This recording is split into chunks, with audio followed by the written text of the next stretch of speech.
నమస్తే అందరికీ. Welcome back to my YouTube channel Bhavani Nayak 01.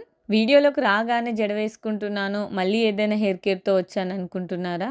కాదులేండి. ఇప్పుడే కొంచెం ఫ్రీ అయ్యాననమాట. ఇంట్లో వంట చేసుకొని హరని స్కూల్‌కి, మా వారిని ఆఫీస్‌కి పంపించేయాలి కదా! సో, వాళ్ళకైతే లంచ్ బాక్సెస్, బ్రేక్‌ఫాస్ట్ అయితే అన్నీ ప్రిపేర్ చేసేసాను. కొంతవరకు మాత్రం కిచెన్‌లో పని అయిపోయింది. కానీ అక్కడితో అంతా అయిపోలేదు. ఇంకా మొత్తం ఇల్లు అయితే క్లీన్ చేసుకోవాలి. వాళ్ళు వెళ్ళిపోయాకే నేను ఇంట్లో కొంచెం ఫ్రీ అవుతాను. మార్నింగ్ రొటీన్ అంతా హడావిడిగానే ఉంటుంది. అందుకని కొంచెం గ్యాప్ తీసుకొని నేను చిన్న చిన్నగా పనులు చేసుకుంటూ ఉంటానన్నమాట. ప్రతిసారి జడ మొత్తం అల్లుకొని రెడీ అవ్వాలంటే చాలా కష్టం నాకు. ఎందుకంటే ఉదయం టైంలో ఆల్రెడీ చాలా హడావిడిగా ఉంటాం కాబట్టి ఇలా సింపుల్‌గా హెయిర్‌ని నేను పైకి వేసుకుంటాను. చాలా ఈజీగా ఉంటుంది. అంతేకాకుండా చాలా రిలీఫ్‌గా కూడా ఉంటుంది. అస్సలే ఎండలబ్బా! ఈ సమ్మర్‌లో జడ అల్లుకోవాలి, క్లిప్‌లు పెట్టుకోవాలంటే కష్టం. మైసూర్‌లో కూడా భారీగా ఉన్నాయి ఎండలు.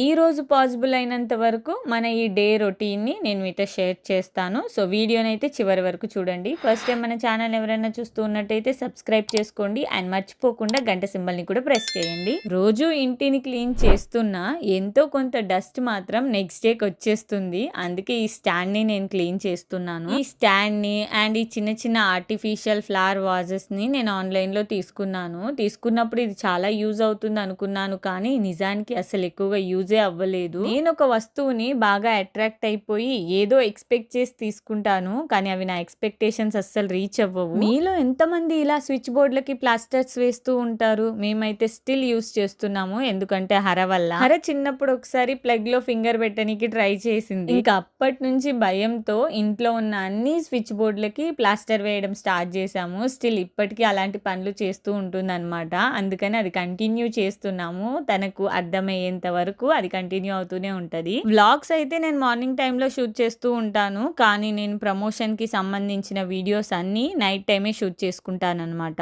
నేను ఎక్కువగా నైట్ టైంలో ఎందుకు రీల్స్ చేస్తానంటే ఆ టైంలో మా వారు అవైలబుల్ ఉంటారు కాబట్టి నాకు వీడియోస్ తీసుకోవడం చాలా ఈజీ అవుతుంది తన హెల్ప్ వల్ల. ఒక్కోసారి అయితే కంప్లీట్ వీక్ పర్ డే ఇన్ని ప్రమోషన్స్ అని చేస్తూ ఉంటాను. అలాంటి డేస్లలో చాలా నైట్ లేట్స్ కూడా ఉంటాయి. అలాంటి టైంలో అవన్నీ అలానే వదిలేసి నేను పడుకుంటాను. మళ్ళీ నెక్స్ట్ డేకి సర్దుకుంటాను అనమాట. మళ్ళీ ఈవినింగ్ కి యాజ్ యూజువల్ సేమ్ షూట్ అయితే స్టార్ట్ చేసుకుంటాను. కొన్నిసార్లు డాన్స్ చేస్తున్నప్పుడు మ్యాట్ అటు ఇటు జరుగుతూ ఉంటుంది. అందుకని దాన్ని కూడా అడ్జస్ట్ చేసుకొని మళ్ళీ క్లీన్ చేస్తున్నాను. ఈ కర్టన్స్‌తో నా కూతురు బాగా ఆడుతది. అది కూడా నన్ను డిస్టర్బ్ చేయడానికే. నేను వీడియోస్ చేస్తున్నప్పుడు పర్టిక్యులర్‌గా వాటి వెనకాల వెళ్ళి దాక్కుంటూ ఉంటుంది. నేనెంత నీట్‌గా క్లీన్ చేసి పెట్టినా మళ్ళీ అది వచ్చేసరికల్లా అంతా ఖరాబ్ చేస్తది. అప్పుడప్పుడు అనిపిస్తూ ఉంటుంది, అసలు అంతా పెట్టడం కంటే దానికి ఇష్టం వచ్చినట్టు వదిలేద్దాం, నెక్స్ట్ మళ్ళీ క్లీన్ చేసుకుందామని. కానీ ఏం చేస్తాను, అలా ఉంటే నాకు అసలు ఉండబుద్ధి కాదనమాట. ఇంకా తప్పదు, నా పని నేను చేసుకుంటూనే వెళ్తాను, హర పని హర చేసుకుంటూనే వెళ్తది. ఇంకా నెక్స్ట్ వచ్చేసి నేను కిచెన్లో పని స్టార్ట్ చేశాను. మార్నింగ్ టైంలో వంట చేస్తున్నప్పుడు గిన్నెలు అయితే చాలా అవుతాయి. అటు వంట చేసుకుంటూ అట్ ద సేమ్ టైం వీటిని కూడా క్లీన్ చేసుకోవాలంటే టైం అస్సలు సరిపోదు. అంతేకాకుండా కిచెన్ ప్లాట్ఫామ్, ఈ సింక్ అంతా ఆ టైంలో చాలా మెస్సీగా ఉంటుంది. అందుకని ఆ మార్నింగ్ హడావిడిలో కాకుండా వాళ్ళు వెళ్ళిపోయిన తర్వాత ఇవన్నీ క్లీన్ చేసుకుంటే నాకు ప్రశాంతంగా ఉంటుంది. ఇదైతే ఇంకా రెగ్యులర్ గా జరుగుతూనే ఉంటుంది. ఒక్కోసారి పని అనేది జల్ది అవుతుంది, ఒక్కొక్కసారి లేట్ అవుతుంది. అంతే. ఇంకా నెక్స్ట్ వచ్చేసి హర స్కూల్ టైమింగ్ కూడా అయిపోతుంది. ఆ టైం కల్లా నేనంతా కంప్లీట్ చేసుకొని దాన్ని మళ్ళీ పిక్ చేసుకోవాలన్నమాట. నా పని అనేది అది కొంచెం లేట్ అయినా పర్లేదు, నేను చేసుకుంటేనే నాకు రిలీఫ్గా అనిపిస్తుంది. నాకు ఎవరైనా హెల్ప్ చేసినా అదంత సాటిస్ఫైగా అనిపించదు. హరం అయితే స్కూల్ నుంచి వచ్చేసింది. లంచ్ కోసమని రైస్ బెండకాయ ఫ్రై చేశాను, కానీ ఇప్పుడు దానికి అది ఇష్టం లేదంట, చపాతీ కావాలి అని చెప్పింది. అందుకని ఇంకా దానికోసం చపాతీ చేస్తున్నాను. నిజానికి మా హరకు నన్ను ఇరిటేట్ చేయడం అంటే చాలా ఇష్టం. తను అడిగింది ఇవ్వాలి, లేదంటే ఒక రేంజ్ లో చుక్కలు చూపిస్తుంది. అటు ఏడ్చి ఇటు విసిగి కావాల్సింది దక్కించుకుంటది. అలా అని ప్రతిదీ అది ఏడుస్తుందని నేను కాంప్రమైజ్ అయ్యి అస్సలు ఇవ్వను. దానికి కావాల్సింది అయితేనే ఇస్తాను, లేదంటే అలా వదిలేస్తాను, అదే ఏడ్చి కామ్గా ఉంటుంది అని. అట్లుంటది అనమాట హరతో. అండ్ చపాతీ వచ్చేసి అది కర్రీతో తినడం కాదు, పాలలో వేసుకొని తింటది. సో ఇష్టంగా తింటది అనమాట. అందుకని చెప్పేసి చేశాను దానికోసం. ఇవాళ మా వారు ఫస్ట్ టైం ఒక పెద్ద పనస పండుని తీసుకొచ్చారు. నార్మల్ గా అయితే బయట ఇవి ఆల్రెడీ కట్ చేసి అమ్ముతూ ఉంటారు కదా, అవి తినడం తినడానికి ఈజీగా ఉంటుందని అలానే తీసుకొచ్చేవారు. కానీ ఈసారి మాత్రం మొత్తం ఒక పెద్ద పనసకాయనే కొని తీసుకొచ్చారు. దాన్ని చూసిన వెంటనే నాకు కొంచెం ఎక్సైట్మెంట్, కొంచెం టెన్షన్ కూడా వచ్చాయి.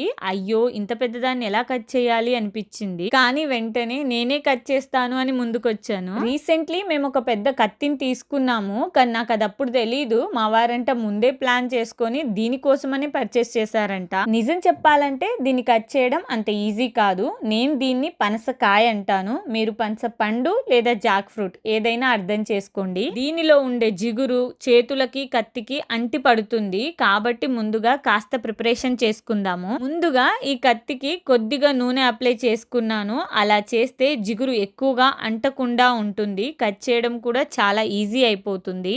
దీన్ని ఫస్ట్ ఆఫ్ ఆల్ మిడిల్ లోంచి కట్ చేయడం స్టార్ట్ చేశాను. కట్ చేస్తుంటే దాని నుంచి వచ్చే స్మెల్ మాత్రం అబ్బా, ఎంత ఫ్రెష్ గా ఎంత స్వీట్ గా ఉందో చెప్పలేను. ఇల్లంతా ఈ వాసనే సరిపోయింది. కాస్త ఫోర్స్ పెట్టి నెమ్మదిగా కట్ చేస్తూ పోయాను. చూడడానికి ఈజీ అనిపించినా నిజానికి కట్ చేయడానికి మాత్రం చాలా కష్టపడ్డాను. నేను మా హర మాత్రం ఎప్పుడెప్పుడు తినాలా అని వెయిట్ చేస్తున్నాము. చేతులు మొత్తం జిగురైపోయాయి. కత్తికి కూడా అంటుకుంటూ ఉండడంతో మధ్య మధ్యలో ఆయిల్ అప్లై చేసుకుంటూ కట్ చేశాను. ఫైనల్లీ ఇది ఓపెన్ చేసేసి లోపల చూసాక మాత్రం నాకైతే ఫుల్ హ్యాపీ అనిపించింది. భలే ఉంది కదా, గోల్డెన్ క్యూబ్స్ లా ఉన్నాయి. కట్ చేయడానికి ఎంత కష్టపడ్డానో తినేటప్పుడు అంత హ్యాపీగా అనిపించింది. మనమే ఇలా పెద్ద పనసకాయని తీసుకొచ్చేసి ఇంట్లో కట్ చేసుకొని తినడం కొంచెం హ్యాపీగా అనిపించింది అండ్ కొంచెం కొత్తగా కూడా అనిపించింది. చాలా పెద్దగా ఉంది కదా, అంత అయితే మేము తినలేము. అందుకని ఇంకా మా చుట్టూ ఉన్న వాళ్ళకు కూడా కొంచెం షేర్ చేసాము. ఇలా చెప్తున్నానని కాదు కానీ టేస్ట్ మాత్రం అద్దరిపోయింది. సో ఇవాల్టి వ్లాగ్ మొత్తం ఇదనమాట. మార్నింగ్ నుంచి నైట్ వరకు ఇవన్నీ జరిగాయి మా ఇంట్లో. ఐ హోప్ మీకైతే ఈ వీడియో నచ్చిందని అనుకుంటున్నాను. మరి ఇంకెందుకు లేటు, మా వీడియోని లైక్, షేర్ అండ్ కమెంట్ చేసేయండి. తప్పకుండా ఛానల్ని కూడా సబ్స్క్రైబ్ చేసుకోండి. Don't forget to press the bell icon also. మరిన్ని మంచి మంచి వీడియోస్తో మళ్ళీ మీ ముందుకు వచ్చేస్తాను. అప్పటి వరకు బాయ్.